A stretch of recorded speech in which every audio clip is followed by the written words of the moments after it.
दोस्तों, क्या आप जानते हैं कि डॉक्टर भीमराव अंबेडकर जी ने एक बार कहा था कि इतिहास गांधी को एक महात्मा नहीं बल्कि सिर्फ एक राजनेता के रूप में याद रखेगा।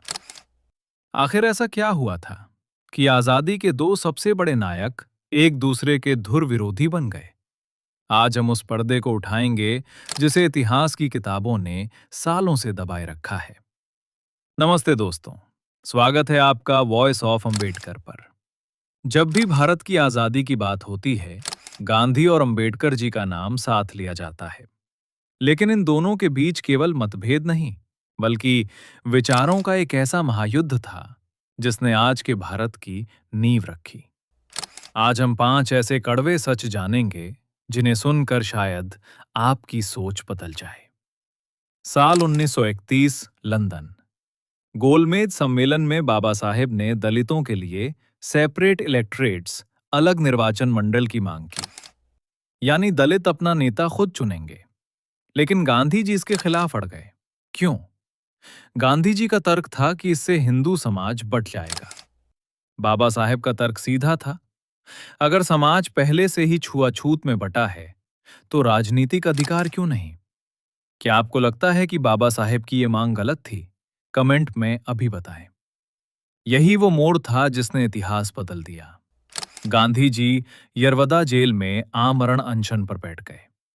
पूरा देश बाबा साहेब के खिलाफ खड़ा हो गया। उन पर दबाव था कि अगर गांधी जी को कुछ हुआ तो दलित बस्तियों में खून की नदियां बह जाएंगी। बाबा साहेब ने भारी मन से पूना पैक्ट पर दस्तखत किए। उन्होंने बाद में कहा था, मैंने अपनी मर्जी से नहीं बल्कि दबाव में आकर अपने लोगों के अधिकारों की बलि दी। ये समझौता एक जीत थी या एक छिपी हुई हार? इसका जवाब आज भी अधूरा है। बहस सिर्फ राजनीति की नहीं थी, धर्म की भी थी। गांधी जी वर्ण व्यवस्था में विश्वास रखते थे, वे इसे शुद्ध करना चाहते थे।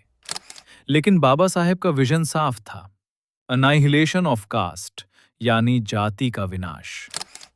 गांधी जी छुआछूत को एक बीमारी मानते थे, जबकि बाबा साहेब इसे हिंदू धर्म की संरचना का हिस्सा मानते थे। बाबा साहेब ने गांधी जी से पूछा था, क्या आप उस शास्त्र को जला सकते हैं जो मुझे नीच कहता है? गांधी जी के पास इसका कोई सीधा जवाब नहीं था। गांधी जी कहते थे, भारत गांवों में बसता है। लेकिन बाबा साहेब के लिए गांव क्या थे? उन्होंने कहा, गांव अज्ञानता और संकीर्णता के अड्डे हैं। वे चाहते थे कि दलित शहरों की ओर जाएं, शिक्षित हों और सत्ता में हिस्सा लें। आज के आधुनिक भारत को देखकर आप खुद सोचिए, किसकी सोच ज्यादा दूरदर्शी थी? बहुत से लोग पूछते हैं कि बाबा साहेब ने गांधी को महात्मा क्यों नहीं माना। उनका कहना था कि एक महात्मा को राजनीति से ऊपर होना चाहिए। लेकिन गांधी जी चतुर राजनेता थे। उन्होंने कहा था, महात्मा आए और गए, लेकिन अछूतों की स्थिति वैसी ही रही। ये कड़वा सच आज भी कई लोगों को चुभता है। ये लड़ाई दो व्यक्तियों की नहीं, दो विचारधाराओं की थी। एक सुधार चाहता था तो दूसरा क्रांति। आज हम जिस संविधान की छाया में जी रहे हैं, वो बाबा साहेब के उसी संघर्ष का नतीजा है। अगर आज बाबा साहेब न होते तो क्या हम बराबरी का हक मांग पाते?